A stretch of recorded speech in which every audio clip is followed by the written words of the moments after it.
Waktu itu pembantunya terlambat nyemput. Jadi dia nyasar pulang.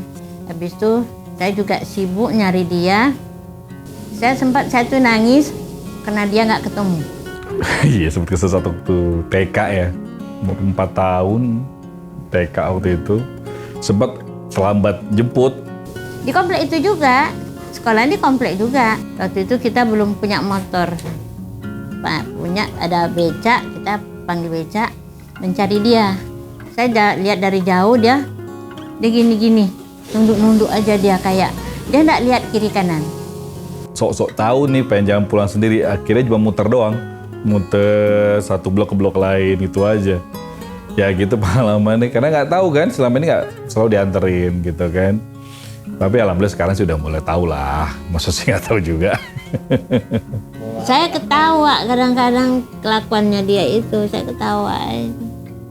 SD aja banyak dia ininya, beritanya dia tuh. Pernah sendalnya tuh dibuang temannya, sedar becak. Dia diam, nggak ngomong di rumah tuh, nggak banyak ini, nggak jahil lah. Waktu kecil ya, waktu itu kan kita keluarga tinggal di Jakarta di satu komplek gitu kan. Komplek itu karena komplek baru dan banyak anak-anak itu kumpul di situ dan kebetulan saya paling kecil. Biasalah kalau udah paling kecil, kalau dalam kumpulan itu pasti selalu jadi korban dikerjain, dibully ya. Tapi bully-bully kecil lah, bukan bully-bully gimana ya. Ya akhirnya belajar banyak dari mereka dengan selisih jauh lumayan loh. Selisih 6 tahun, 7 tahun waktu itu. Saya SD, teman-teman rata-rata SMP, SMA. Jadi korban bully lah pasti. Banyak belajar dari mereka, akhirnya saya kadang-kadang suka bully balik atau kerjain balik gitu loh. Biar seru aja. Tapi kesukaannya beda. Kalau dia itu dari SD itu sampai SMA itu dia suka baca buku. Jadi pernah saya tuh marahnya, nggak kesal sih. Saya suruh bikin lemari dalam kamar mandi. Soalnya buku hampir setengah ibu deh di dalam kamar mandi. Di kamar mandi itu saya tuh ada bukan rak ya, tapi ada apanya lah, pakai semen itu. Jadi buku penuh situ. Buku apa aja? Buku. Ya memang dari dulu emang gila buku kali ya. Jadi hampir semua kegiatan itu bawaannya baca buku aja. Sampai ya akhirnya ya gitu deh. Sampai di kamar mandi buang air biasanya, mohon maaf. Emang suka baca buku. Jadi di kamar mandi itu kayak ada perpustakaan gitu. Dan jeleknya memang kalau mandi itu jadi lama. Bisa sejam lebih karena banyak bacanya daripada itunya, yang lain-lainnya. Kalau kau makan keluar, tiap minggu kan makan di luar tuh. Dari SD sampai SMA tuh, dia suka beli buku dulu baru makan.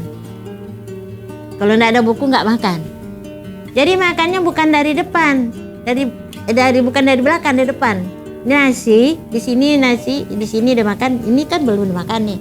Dari sini dia makan. Soalnya dia nggak lihat, cuma dia lihat buku, bukan lihat nasi. Itu dia.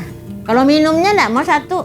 Kalau keluar, kalau makan minum air putih, jus, apa lagi tuh. Pokoknya 3 punya dia. Sampai makan. Nah, makan juga dulu memang kalau dibawa pergi makan kemana aja ataupun di rumah wajib baca sambil baca. Jadi ya gitu deh Kak. Kalau kata ibu sih memang kadang-kadang memang jarang lihat makanan ya. Jadi mata ke buku aja. Emang dari dulu kayak gitu kerjaannya. Sampai sekarang sih masih sebetulnya. Cuma agak berkurang aja pas lagi makan. Tapi kalau yang lain-lain masih. Sebelum tidur, kemudian baru bangun juga biasa baca buku dulu. Terus kamar mandi masih sampai sekarang. Cuman sekarang lagi pilihannya agak lebih bagus dikit. Kalau dulu kan semua majalah, sekarang lebih fokus ke beberapa majalah saja atau baca buku. Itu sih. Kalau ingat masa lalunya dia, saya tuh merasa enak waktu masih muda sama dia, sama anak-anak itu. Mau nikah ini kan selama ini kan ibu yang banyak apa namanya, ya role modelnya kita itu kan ibu yang selama ini ngurus, ibu selama ini tiba-tiba ada pendamping yang akan ngurusin, ini memang beda ya. Kayak gimana gitu rasanya sama ibu. Waktu minta maaf terutama, mau nikah waktu itu kan minta maaf dulu, sungkem sama ibu. Wah itu ampun, emang ditahan betul rasanya. Saya tahu aku emang saya yang paling dekat sama ibu sih. Dekat banget sama ibu. Dekat dua-duanya, tapi memang kalau sama ibu ini agak spesial. Karena memang nggak tahu ya, karena mungkin hari lahir kami sama ya. Tanggal lahir kami sama, sehingga ulang tahun selalu sama dari dulu. Jadi rasanya emang dekat betul ya, luar biasa sama ibu. Tuh. Tapi kalau saya pesan sekarang, menjadilah anak-anak yang jujur, dimanapun dia bekerja, dimanapun dia ditugaskan dinas berapa. Saya tuh minta sejujur-jujurnya dia memakai uang negara. Kan itu yang kerjanya sekarang. Waktu itu mau berangkat sekolah, kemudian sepatunya waktu itu sepatu ini suka banget tuh nggak tahu di mana, dan sempet ngomongnya agak keras sama ibu. Nah sampai ibu tuh kelihatan mau nangis waktu itu, ya. Kemudian berangkat sekolah nggak sempat sampai nggak salaman. Di sepanjang sekolah itu pikirannya nggak bisa ngapa-ngapain, ingat ibu aja. Nah akhirnya langsung pulang cepat-cepat ke rumah, langsung peluk ibu, minta maaf, nangis-nangis di situ. Itu kerasa banget, tapi sekarang masih keinget.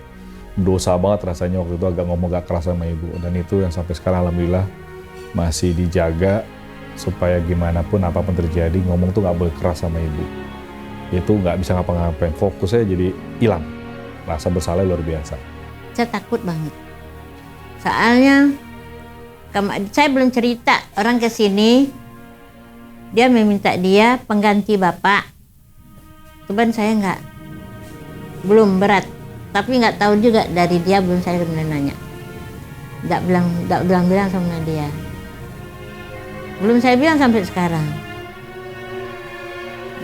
Cuman kalau Uyun tuh jadi orang itu, nanti ibu lah mikir, jangan-jangan anaknya nanti seperti bapaknya. Saya juga yang rugi. Saya bilang sendiri, ngomong sendiri gitu.